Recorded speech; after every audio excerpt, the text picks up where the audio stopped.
NDTV has been at the epicenter of the main protests that have been happening here in Kathmandu, Nepal. While over the last 48 hours, we did see a lot of violence and destruction, but today there wasn't any violence or major protests on the roads of Kathmandu. I today went back to all those places that were under siege by the Gen Z, and this is what I saw.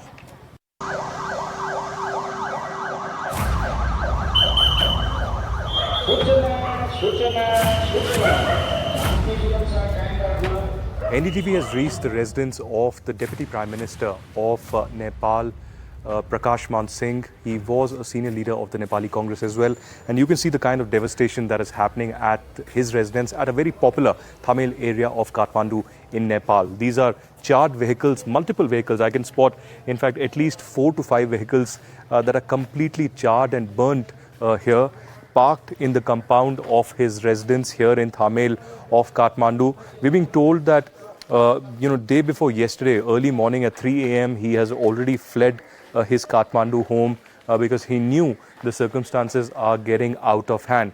You can see this is the, palatial building where, the family did reside and stayed. In fact, you can see there is, some area that is still burning out here. The entire house has been completely gutted and destroyed. If we walk a little further, apart from these vehicles, this is the entry to the residence of the Deputy Prime Minister Prakash Man Singh, which is completely, burnt, as you can see, completely destroyed. At one point in time, just about 36 hours ago, this would have been a palatial bungalow in the heart of Kathmandu in Tamil, but now it's completely destroyed. This is the fate of the KP Sharma Oli government and the Communist government and the Nepali Congress leaders who have faced devastation. So I'm being told that still things are burning to not touch anything because it could be dangerous.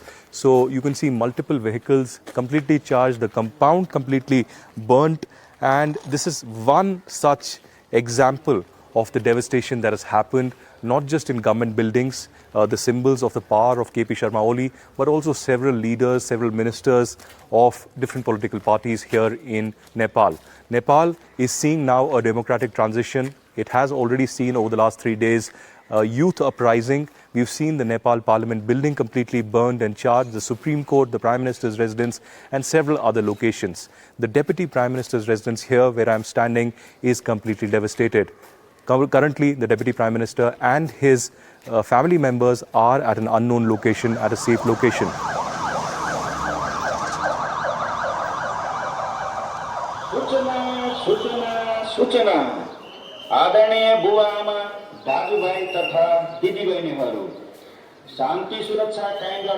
NDTV is reporting from very popular market and area of Tamil in the heart of Kathmandu, which is completely shut ever since massive violent protests triggered by the youth here in Nepal. Right behind me, you can see that the army and the security forces are continuously maintaining vigil out here.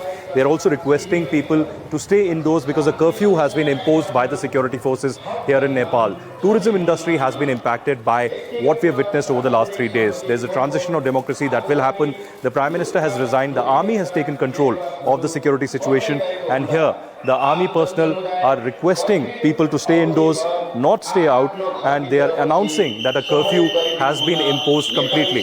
They're announcing that curfew will remain and they will actually continue to maintain vigil and provide security to the people. While the curfew remains out here, the big question is how long will it take for restoration of democracy and a new government to take over here in Nepal?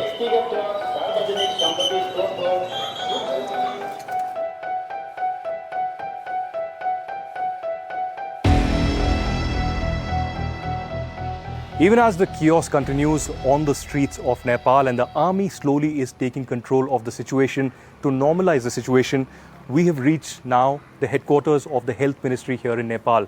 This is a street where, there are several ministries, including the Secretariat and the Supreme Court. None has been spared. In fact, you can see this is the main entrance of the Health Ministry, completely charged. There are 2 bikes that have been kept here, completely, charged and destroyed. The main gate here, and then we move a little further, and you can see the condition of the vehicles, these are vehicles that are part of the health ministry, completely charged and destroyed. At least 4 of them here, one more that is standing up ahead. And then if we slowly pan towards the building of the health ministry, you'll see this is the status of the building. Completely destroyed, completely charged. From outside, you can see the black smoke. It has been completely blackened.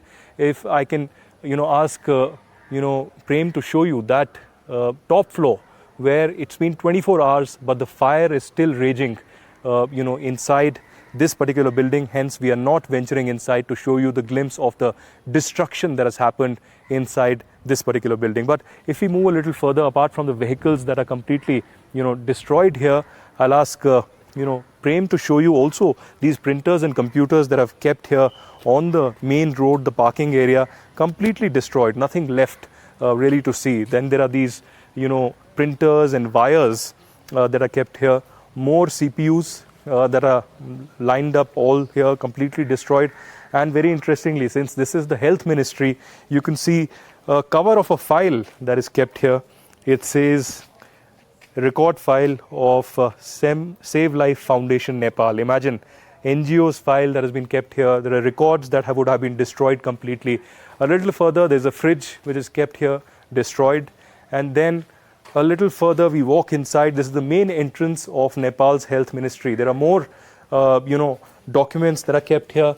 If I can show you, this is one of the documents in my hands right now that I picked up from here. It says Swasthya Mantralay, Tipmani or Adesh, and from Nepal Swasthya Mantralay. And this is the record, an official record that is kept here. And there is just destruction and complete devastation that has happened here in the health ministry. If we move a little inside, I'll ask my video journalist Prem Singh to pan and show you. This is the entrance and this is the ground floor of the Nepal's health ministry. We're not going inside because it's still burning. It's still hot inside. It's difficult to stay here for a very long time because not just of the heat and it's burning, it's dangerous, and there is a stench also out here. Imagine the level of destruction that's happened. This is the nameplate of the top bureaucrats and doctors and the politicians of the health ministry. And then if Prem can pan and show you, that's a hospital bed that's kept there. Maybe this was an emergency room or something that was there, but completely destroyed and devastated. So this is just a glimpse of what Nepal faced in the last 24 to 48 hours. Destructive protests and also devastation all across. This is public property. This was meant to be used for the people, but has been destroyed in this process of the youth uprising for a democratic coup to really take place here in Nepal.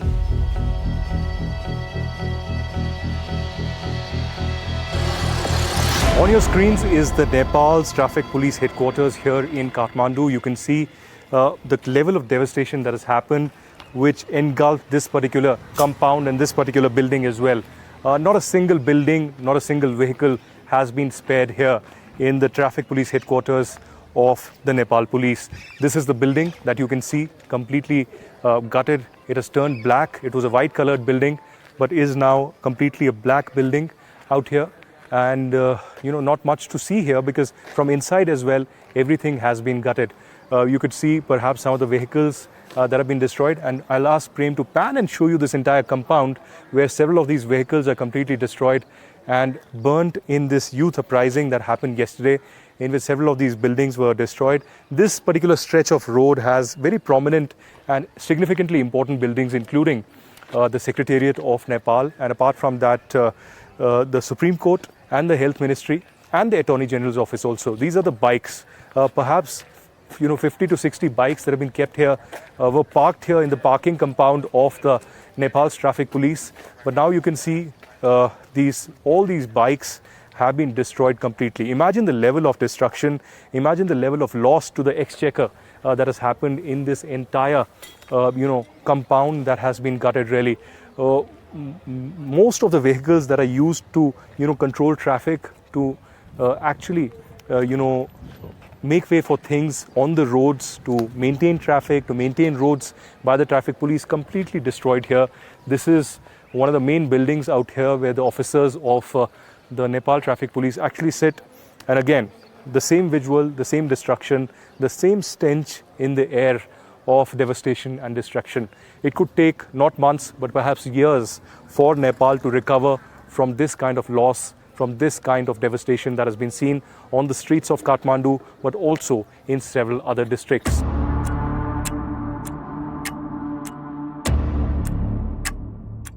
NDTV is bringing you a ground report now from the Supreme Court of Nepal. This is in the heart of the Kathmandu city, and this is where we had a mob actually completely burning this entire building. This also happened minutes after the Nepal parliament was burnt. You can see this board behind me, which actually gives the top positions of the Attorney General and other key figures in this, apart from the judges who have been stationed here in the Supreme Court.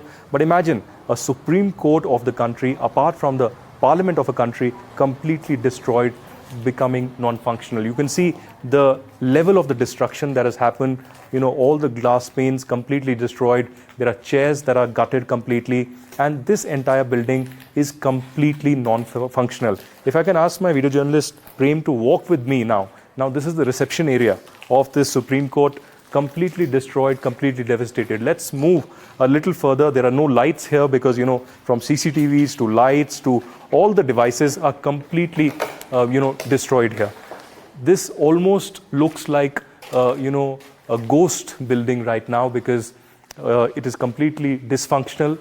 There's nobody inside. There's no security outside the Supreme Court, premises as well. And you can see here, there are these lifts that have been stationed here. These lifts that you can see are non-functional again, not working. You can see these are the stairs that go to the different levels of the courthouse. Imagine the window panes, the windows completely destroyed here. And on the steps, you can see the material that has been laid down that has completely broken the entire glass of this region. You can see now further coming towards the first floor, climbing up, these are the CPUs of the computers that are kept here, completely destroyed. Well, time will only tell how much time it will take for the Supreme Court to function again. But this is the Attorney General's office here and the Supreme Court, where there is complete destruction. There is, literally nothing that is working out. You can see there are calendars, there are, different things that are out here. And, mostly it is a ghost town because nothing really seems to be here as per the professional Supreme Court or the Attorney General's office. So if you can see from the first floor towards ground floor, everything seems to be completely shattered here in this particular building in the heart of Kathmandu. This is just about a few meters away from the Secretariat, where the pulse of the government really functions. A little ahead out here, and again the same kind of destruction that is quite visible. You can see there is paper that is lying all across. You can see this printer that has been kept here, completely destroyed, not working. And similarly, other rooms also that are completely destroyed up here. This is the door that has been completely, broken. And if we move inside this office, you can see completely entire destruction that is there. These are the files inside the office of the Attorney General. You can see the files in the office of the Attorney General that are out here, laid out. We are not touching the files. This could be sensitive information, but this is complete destruction. You can see the CPUs, the computers, the heaters that are completely broken. A part of this building has been burnt as well. And this is the level of destruction that is visible here. And you can see the files destroyed completely. So this is a level of destruction just to give you an idea of how things have unfolded here. From the Attorney General's office to the Secretariat, from the Nepal Parliament to the residences of several ministers and politicians. There's destruction. There is complete chaos on the streets of Nepal. Reporting from Kathmandu with video journalist Prem Singh, this is Aditya Raj Kaul for NDTV.